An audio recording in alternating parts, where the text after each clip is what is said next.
To the other big story of the day, the Red Sox have made plans to bring David Ortiz back to Boston, and according to doctors, Big Papi is now clear to travel immediately after surviving a gunshot wound to his back last night in the Dominican Republic. As of this afternoon, at least one suspect is known to be in custody. Ortiz remains in stable condition, and according to his doctors, he asked about his family after undergoing multiple hours of surgery.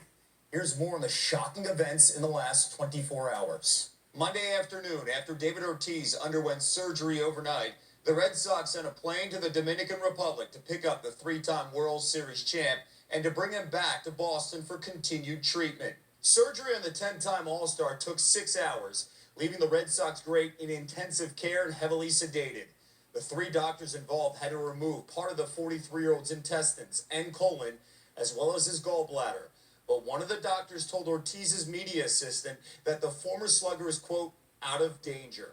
Ortiz also suffered liver damage. The investigation continues on what happened Sunday night outside a club in Big Papi's hometown of Santo Domingo. Around 8:50 p.m. local time, the Dominican icon was ambushed by a man who got off a motorcycle and shot him in the back at nearly point-blank range.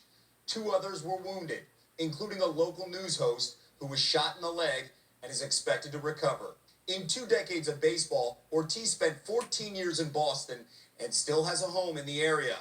In 2013, he rallied the city after the Boston Marathon bombings and won the World Series MVP that year. Victor Oquendo of ABC News is in Santo Domingo in the Dominican Republic and joins us now. Victor, the Red Sox have sent a plane to the Dominican to transport Ortiz. You're there at the airport. What more can you tell us? And there's a team of doctors on board that plane, Kevin. There is definitely a sense of urgency here to get this done quickly. David Ortiz arriving here at the airport in Santo Domingo moments ago. His ambulance pulled up right here along the tarmac, driving right up to that small white and red plane you see right there. He's being uploaded right now onto that plane, and the plan is to have him depart to Boston around 6:20, so about less than 15 minutes away here. We believe that his brother was inside the ambulance with them when they left the hospital just before 5:30, his father following in a nearby car. The plan is to take him to Massachusetts General Hospital tonight for further treatment. We know he suffered extremely serious injuries here, in surgery for more than 5 hours. His gallbladder had to be removed, but he is well enough to fly. I've checked with our medical unit. They tell us the key right now is to make sure to keep Big Papi stable. Victor, what have you learned about the investigation there in this shooting?